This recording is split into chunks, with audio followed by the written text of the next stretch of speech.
Hello mes stars, j'espère que vous allez bien. Je vous retrouve aujourd'hui comme chaque dimanche dans une nouvelle vidéo. J'essaye vraiment de tenir le rythme d'une vidéo par semaine depuis que j'ai commencé YouTube. Et pour le moment j'arrive à en sortir une tous les dimanches à 11h. Du coup je suis plutôt contente et plutôt fière de moi. Donc dites-moi aussi en commentaire si ce rythme de vidéo vous convient et si une vidéo tous les dimanches matin ça vous plaît. J'avais aussi envie de vous dire que j'étais trop contente de tourner cette vidéo parce que c'est vraiment le type de contenu que j'adore regarder sur YouTube.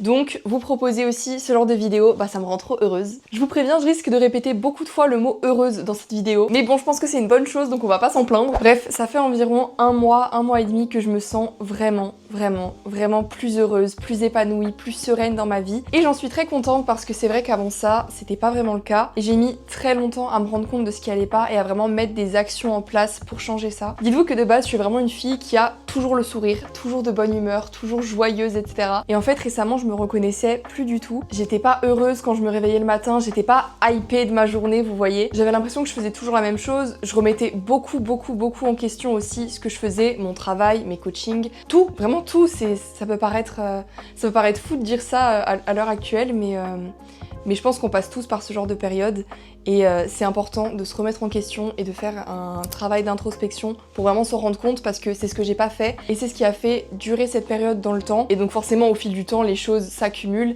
t'as l'impression que tu vas jamais sortir la tête de l'eau. Bref, j'étais vraiment dans cette période où plus rien ne me rendait heureuse, j'avais l'impression d'être triste tout le temps, un rien me rendait triste, j'étais de moins en moins productive, j'avais plus envie de faire les choses et je comprenais pas en fait, ça me frustrait parce que comme je vous ai dit, habituellement, je suis vraiment toujours productive, de bonne humeur, joyeuse. Et là, plus rien de tout ça. Et du coup, je comprenais pas. Enfin, plutôt, je cherchais pas vraiment à comprendre. Je laissais les choses faire. Je me disais, ça va passer. Je trouvais des excuses. Je me disais, ouais, j'ai peut-être un peu mal dormi. Donc, je suis peut-être un peu plus irritable. J'ai mes règles. Donc, c'est normal si mes émotions, elles prennent le dessus. C'est normal si je me sens triste. C'est normal si j'ai envie de rien faire. Non. C'est pas normal, il y a des raisons, il faut aller les chercher au fond. C'est pas des choses qui nous viennent comme ça en mode « Ah mais oui c'est ça, c'est pour ça en fait que je suis triste ». Non, c'est pas ça du tout. Ça c'est un travail qui prend du temps, ça dépend aussi des personnes parce que encore une fois, il faut avoir le déclic pour se dire « je vais peut-être réfléchir un petit peu à ce qui se passe là-dedans ». Donc voilà, si vous êtes dans cette situation, si vous avez l'impression d'être tout le temps triste et que ça vous correspond pas, que vous comprenez pas pourquoi vous êtes dans cet état-là, eh bien écoutez, j'espère de tout cœur que cette vidéo sera votre déclic et qu'après l'avoir regardée, vous commencerez un petit peu à cogiter et à mettre certaines habitudes en place pour justement retrouver en fait le bonheur. Bref, j'ai l'impression de m'éparpiller un petit peu, mais j'essaye vraiment de faire cette vidéo au feeling et de la faire avec le cœur. J'ai quand même un petit script, mais pour être honnête, depuis le début de la vidéo, je l'ai pas du tout suivi. Donc je vais continuer avec mon inspiration, et de toute façon, si ça me vient dans l'esprit et que je vous le dis, c'est que ça avait besoin d'être entendu. Du coup, je vous disais que ce travail d'introspection, encore une fois, c'est quelque chose qui peut prendre énormément de temps. Par exemple, moi, je suis restée très longtemps dans le flou, comme je vous ai dit, j'ai trouvé pas mal d'excuses, etc. Jusqu'au moment où il y a un truc qui s'est débloqué, et j'ai compris. J'ai compris sur quoi je devais travailler, ce que je devais changer autant dans ma routine que à l'intérieur de ma tête pour retrouver en fait ma joie de vivre, mon sourire et la hype de me lever le matin en fait. Et il y a une chose essentielle que j'ai comprise qui, je pense, est l'une des raisons principales de pourquoi je me sentais plus aussi heureuse qu'avant, bah c'est qu'en fait je me suis littéralement oubliée. Et ça pendant une très grande partie de 2024, je m'en suis rendu compte et c'est vraiment à ce moment-là que je me suis dit que waouh, cette période en fait elle a vraiment duré longtemps et que c'était pas simplement des petites pensées sur le coup comme ça qui faisaient que j'étais triste, ça remontait vraiment bien loin avant. En fait je me suis rendu compte que je me faisais passer toujours au second plan, derrière mon business, derrière mes coachings, derrière les réseaux, etc. Je m'oubliais, je mettais mon travail et ce que j'avais à faire au premier plan et ensuite pourquoi pas je pensais un petit peu à moi. Et avec la nouvelle année j'ai vraiment eu envie de changer ça. C'était pas forcément parce que c'était la nouvelle année, qu'on arrivait en 2025, etc. Je pense que ça a aussi un petit peu boosté le truc dans mon cerveau, mais je pense que si je m'en étais rendu compte en avril, bah j'aurais fait en avril, tu vois. Mais bref, j'ai décidé de changer ça et j'ai décidé au plus profond de moi que 2025 serait l'année où je pense à moi en premier. Littéralement l'année où je prends soin de moi, soin de mon corps, soin de mon esprit, etc. Enfin du moins l'année où je commence à le faire parce que croyez-moi qu'en 2026, le but c'est de le faire 10 fois plus. Et encore plus les années qui suivent. Bref, j'ai littéralement mis en place un nouveau mode de vie, de nouvelles habitudes et c'est ce dont je vais vous parler enfin dans cette vidéo. C'est des habitudes que j'applique depuis un certain temps maintenant donc je pense avoir le recul nécessaire pour vous faire cette vidéo et vous les donner aujourd'hui avec mes ressentis et ce que ça m'a apporté. Sachez aussi que c'est des habitudes que je continue d'appliquer tous les jours, que je continue d'améliorer trouvé. Il y en a peut-être de nouvelles que je vais trouver, donc peut-être que je vous referai une autre vidéo un petit peu plus tard dans l'année. Donc voilà, c'est pas forcément quelque chose de défini, c'est vraiment propre à moi. Prenez ce qui résonne pour vous, même si je pense que c'est quand même des habitudes de vie globales qui peuvent vraiment aider à se rapprocher du bonheur et être plus heureux tout simplement. Bref, je pense qu'il est temps que je vous donne enfin la première des 5 habitudes que j'ai mises en place, qui m'ont aidée et qui m'aident encore aujourd'hui à être plus heureuse, plus sereine, plus épanouie dans mon quotidien. Ah non, j'avais oublié, avant que j'aille plus loin, si ce style de vidéo vous plaît, n'hésitez pas à me le faire savoir en commentaire. Vos avis comptent toujours énormément pour moi. C'est vraiment grâce à ça que je peux m'améliorer et que je peux vous proposer par la suite du contenu qui vous correspond, qui vous plaît et qui vous aide surtout. Et évidemment, si cette vidéo vous plaît, pensez à vous abonner et à mettre un petit like pour m'encourager. Bon, assez de blabla, je vous donne la première habitude. Comme je vous ai dit, en 2024, je me suis vraiment laissée de côté, je me suis vraiment oubliée. Donc la première habitude que j'ai mise en place et qui est en haut de cette liste, c'est vraiment de commencer sa journée en prenant du temps pour soi. Dites-vous, avant, je me réveillais, je sortais de mon lit, j'allais me brosser les dents, j'enfilais un pull et je commençais direct à travailler. Et ça, en 2025, ce n'est plus possible. Donc maintenant, quand je me réveille le matin, je prends le temps de faire ma skincare de A à Z, de prendre une bonne douche, de mettre de la crème partout, j'aime bien sentir bon, de faire des gommages, enfin bref, de faire plein de choses qui me font du bien et qui me font me sentir bien. Je prends le temps de me maquiller, de me faire jolie, je me fais un latte, enfin bref. Mon but, c'est de commencer ma journée dans les meilleures conditions possibles en prenant du temps pour moi. Comment vous voulez passer une bonne journée si dès que vous mettez un pied en dehors du lit, vous pensez même pas à vous et vous pensez direct à tout ce que vous avez à faire dans la journée? Non, votre cerveau il va exploser. Laissez-lui le temps de se réveiller doucement et de penser un petit peu à lui quoi. La deuxième habitude, elle va de pair avec la première parce qu'elle fait toujours partie de cette slow morning routine. C'est tout simplement le fait d'être reconnaissante dès le matin et vraiment d'exprimer, de manifester de la gratitude dès les premières 30 minutes, 1 heure de votre journée. Et ça vraiment, il n'y a pas de règle. Vous pouvez le faire aussi bien devant un miroir que en fermant les yeux, que dehors s'il y a du soleil, je vous le souhaite. Moi perso, j'ai un petit carnet comme ça. Le carnet, c'est un peu la méthode classique de base qu'on voit partout, mais c'est un truc qui marche sur moi, donc je l'applique. Et mon but quand je fais ça, c'est vraiment de me mettre dans la meilleure énergie possible. Donc j'allume une bougie, je prends mon petit matcha latte et j'écris. J'écris ce pourquoi je suis reconnaissante, j'écris pourquoi je suis heureuse, j'écris ce que je vais faire dans ma journée qui me rend heureuse. Et rien que ça, vous n'êtes pas obligé de trouver une page entière de choses qui vous rendent heureux. Ça peut être uniquement 3 petites choses parce que je vous vois venir en mode non mais moi, il n'y a rien qui me rend heureux, en ce moment, je pourrais pas être au plus bas, etc. Sachez. Et s'il vous plaît, gardez bien en tête que même au plus bas, même sous terre, vous pouvez toujours trouver quelque chose pour laquelle exprimer de la gratitude. Rien que quelqu'un qui vous a fait un sourire, quelqu'un qui vous a fait un compliment, le fait qu'il fasse beau dehors, soyez reconnaissant qu'il y ait du soleil, qu'il fasse beau. Moi je l'écris tous les matins dès qu'il fait beau, dès qu'il y a du soleil. Je me dis je suis trop heureuse parce qu'aujourd'hui il fait trop beau et ça fait du bien à mon moral. Et de toute façon vous verrez que plus vous allez le faire, plus vous allez écrire, plus vous allez manifester de la gratitude, plus vous arriverez à en manifester et plus vous allez attirer de bonnes choses à vous. Parce que comment vous voulez que de bonnes choses arrivent à vous, que le bonheur en fait vous trouve si vous-même vous n'êtes pas heureux à l'instant T. Bref, soyez reconnaissants. Ensuite, la troisième habitude que j'ai mise en place, c'est le fait de me lever plus tôt. Bon, encore une fois, elle est un petit peu liée aux deux autres, mais du coup, du fait que je me lève plus tôt, bah en fait, je culpabilise aussi un peu moins de prendre ce temps pour moi et j'ai même en fait juste plus le temps de prendre du temps pour moi. Pour moi, se lever tôt, ça a tellement de bénéfices. Enfin, je veux dire, au moins, vous rentabilisez votre journée. C'est pas vous vous levez, vous avez déjà perdu la moitié de votre matinée. Pour moi, l'avenir appartient à ceux qui se lèvent tôt. Je le dis, je le revendique, je l'assume. Bon, après, faut pas aller dans l'extrême non plus. Hein. Quand je vous parle de vous lever tôt, c'est pas non plus à 5h du matin. Et encore une fois, ça peut être propre à chacun aussi. Moi, par exemple, avant, quand j'étais dans ma période un peu triste, j'avais l'habitude de me lever dans les alentours de 8h45, 9h. Et en fait, à ce moment-là, je me disais, mais ma journée, elle a déjà commencé en fait. Vite, il faut que je travaille, vite, il faut que je réponde aux filles, vite, il faut que je fasse les progs, vite, il faut que je tourne telle ou telle vidéo, enfin bref,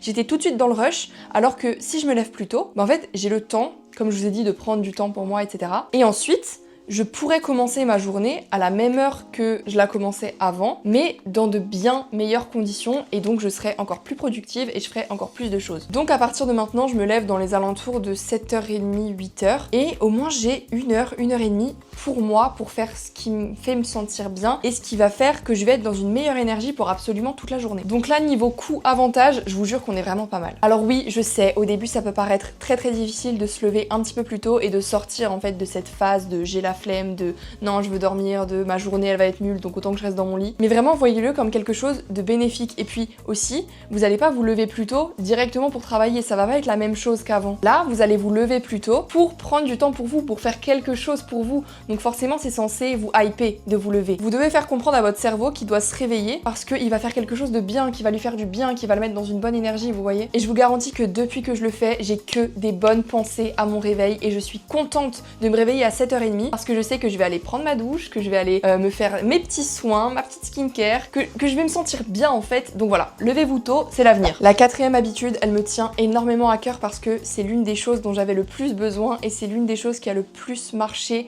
pour moi. Et là, c'est pas vraiment quelque chose qui rentre dans une routine, mais c'est plutôt un nouvel état d'esprit. J'ai vraiment compris à quel point c'était important de créer le bonheur en premier, à l'intérieur de soi, de choisir le bonheur, de le créer, de le manifester à l'intérieur de soi, au lieu de placer son bonheur et de mettre des attentes de bonheur sur des circonstances extérieures. Je sais pas trop si vous arrivez à suivre, mais je vais vous donner des exemples et vous allez comprendre. Par exemple, avant, j'étais vraiment du genre à mettre mon bonheur sur des circonstances extérieures. Par exemple, je serais heureuse quand j'aurai tel ou tel compliment, quand un tel ou un tel m'aura félicité, quand ma vidéo elle aura fait tant de vues, quand j'aurai tant d'argent, quand ci, quand ça. Enfin bref, toujours quand.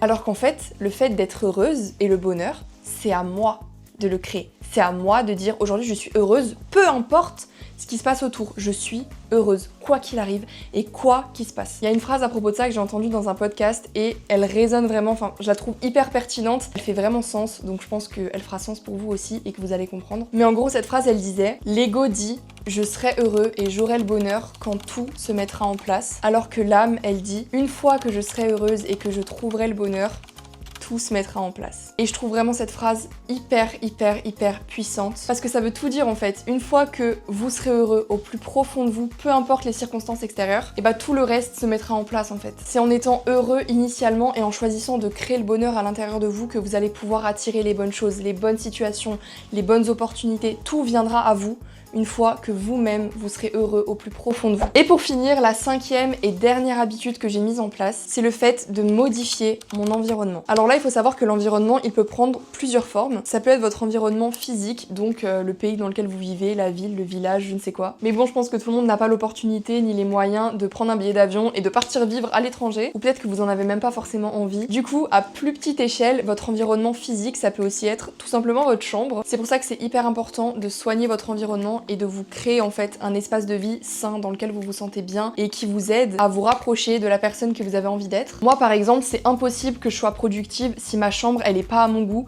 si elle est pas rangée, si elle est pas propre. Vraiment ma chambre ça doit être mon cocon, ma safe place, mon endroit où je me sens vraiment bien. Et autant vous dire que je me sens pas bien dans un endroit qui est mal rangé, qui est sale et que je trouve pas beau. Donc là vous voyez par exemple j'ai mis des petits tableaux, c'est tout bête hein, mais c'est des trucs qui me ressemblent, que je trouve jolis et qui me font me sentir bien. Dans ma chambre tout est rangé, tout est à sa place et il y a une phrase que je répète tout le temps, si c'est le bordel dans ta chambre, ce sera le bordel dans ta tête. Donc si t'as l'impression que tes pensées elles vont dans tous les sens, que tu te sens un petit peu perdu, etc., range ta chambre. Parce que, et je vous jure que ça marche, le fait de ranger sa chambre, ça va vous permettre de faire le tri aussi un petit peu dans votre esprit. Donc voilà, faites-le, ayez un environnement propre, rangé, dans lequel vous vous sentez bien, un environnement qui vous correspond, avec des couleurs qui vous correspondent, et ça fera la différence. Parce que pareil, encore une fois, moi je suis trop contente de me réveiller dans une chambre où je me sens bien, dans une chambre rangée, dans une chambre jolie. Donc ça aussi ça joue au fait que maintenant je prends du plaisir à me lever le matin. Ensuite, au-delà de ça, votre environnement ça peut aussi être votre entourage. Alors là c'est pas forcément mon cas parce que j'estime avoir un entourage assez sain étant donné que ça fait assez longtemps que j'ai conscience de ça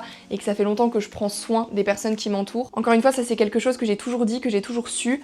On devient ce que l'on fréquente, donc faites attention à qui vous entoure, faites attention à l'attitude des personnes les plus proches de vous. Partez du principe que si vous vous entourez de 5 millionnaires, vous serez le 6e. Donc je vous laisse deviner ce qui se passera si vous vous entourez de 5 personnes qui ne sont pas ambitieuses, qui ont de mauvaises habitudes de vie, qui sont pas alignées en fait avec vos objectifs à vous tout simplement. Parce que peut-être que ça leur convient à eux et qu'ils se complaisent là-dedans, mais si vous sentez au plus profond de vous que ça vous correspond pas et que c'est pas comme eux que vous avez envie d'être, pourquoi rester avec ces personnes? Entourez-vous des gens qui sont là où vous aimeriez être, des gens qui font fond ce que vous aimeriez faire. Et ça va vous emmener là-haut. Par rapport à ça, je voulais vous dire aussi de ne pas avoir peur de se retrouver seul dans ce genre de situation. Parce que, et moi la première, je sais que j'ai très peur honnêtement de la solitude. Et je sais que parfois il y a certaines personnes qui préfèrent être mal accompagnées plutôt que pas accompagnées du tout. Et ça, très honnêtement, ce sera jamais la bonne solution. Parce que quand vous agissez comme ça, vous l'écoutez, cette peur de la solitude, vous lui donnez raison, vous la faites vivre. Et croyez-moi que c'est pas vos peurs qui vont vous rapprocher de la meilleure version de vous-même. Donc la peur au placard et on pense à soi avant tout. Encore une fois, dites-vous qu'un entourage, ça se construit. C'est pas parce que vous laissez de côté certaines personnes que vous les retrouverez pas plus tard. Peut-être que ces personnes auront aussi évolué, se seront rapprochées de vos objectifs de vie à vous. Et peut-être que plus tard, dans quelques années, vous les retrouverez. Encore une fois, la vie elle est longue, il peut se passer plein de choses, donc n'ayez pas peur. Et dans le pire des cas, comme je vous ai dit, un entourage, ça se construit. Donc si vous sortez certaines personnes de vos vies, dites-vous que vous allez en rencontrer d'autres, que ça laisse de la place à d'autres personnes qui partagent un état d'esprit plus aligné avec le vôtre, des ambitions alignées avec les vôtres, et à ce moment-là, vous aurez tout gagné en fait. Et pour terminer avec votre environnement, il peut aussi être digital. Donc là, c'est vraiment lié à tout le contenu que vous consommez. Faites vraiment attention à ce que vous regardez sur les réseaux parce qu'on se rend pas compte à quel point ça peut influencer notre état d'esprit et notre manière d'être tout simplement. C'est pour ça que je vous conseillerais toujours de consommer du contenu éducatif, bienveillant, qui vous amène quelque part, qui vous fait apprendre quelque chose, qui vous fait vous sentir bien, qui vous aide à vous élever, à vous rapprocher encore une fois d'une meilleure version de vous-même. Bon, ça a coupé, j'ai presque plus de stockage donc je vais me dépêcher de finir cette vidéo. Je vais pas revenir sur tout ce que je vous ai dit, mais gardez bien en tête que votre entourage définit la personne que vous êtes, donc accordez-y de l'importance. Bref, cette vidéo est terminée, j'espère qu'elle vous a plu et surtout qu'elle vous a aidé. J'espère qu'elle vous a permis de comprendre que quand ça ne va pas, il y a des raisons et qu'on peut travailler dessus, que rien n'est défini, que tout peut changer et que tout peut s'améliorer si on fait le travail nécessaire et si on le veut vraiment. Enfin bref, je suis convaincue que cette vidéo aidera qui doit être aidé. Donc voilà, encore une fois, si ce style de vidéo vous plaît, n'hésitez pas à me laisser un petit commentaire, à me donner vos idées sur de prochaines vidéos que je pourrais faire comme ça. Abonnez-vous, likez cette vidéo et moi je vous fais plein de gros bisous et je vous dis à dimanche prochain.